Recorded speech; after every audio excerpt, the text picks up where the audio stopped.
ที่เคยคึกคักวันนี้เมียเปล่าดับความหายคนหนุ่มที่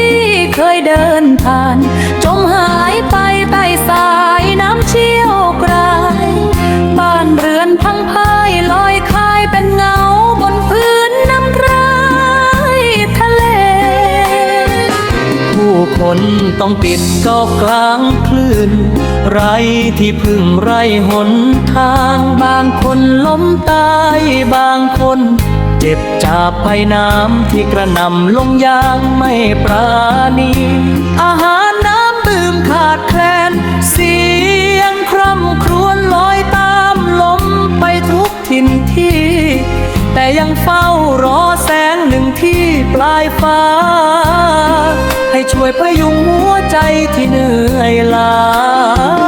สะพานที่เคยยืนเด่นวันนี้จมอยู่ใต้กระแสน้ำแรงเสียงเด็กน้อยกอดลูกตาแน่นนั่งบนเรือเล็กกลางลมหนาวกระแทกผู้เฒ่าอ่อนแรงไอเจ็บให้พอไรยารักษาและที่พักพอให้พิงแผ่นทุกหัวใจเหมือนลอยตามคลื่นไปไกลแต่ยังภาวนาให้รุ่งเช้าได้เริ่มใหม่สักครั้งยังมีมือจากหลายที่ให้ยืนช่วยอบอุ่นหัวใจที่อ่อนแรงตุงยังชีพกับคำปลอบโยนเป็นเหมือนแสงดาวในคืนมืดที่ฟ้ายังไม่เปิดแสงเราจะผ่านพายุครั้งใหญ่ไปด้วยกัน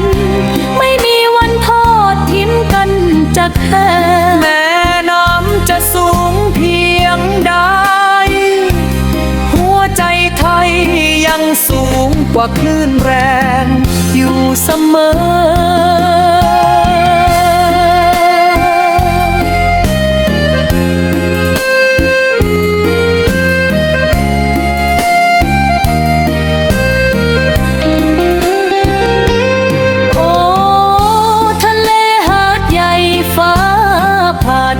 คนทั้งเมืองให้มนมองขอคลื่นน้ำใจจากผู้คนช่วยประคองเราที่แทบหมดเรี่ยวแรงแม้ท้องฟ้าจะมืดครึ้มแต่หัวใจไม่เคยสิ้นแส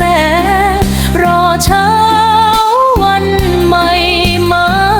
แทนให้รอยยิ้มกลับคืนมาอีกครั้งแม้ค่ำคืนนี้ยังสลัว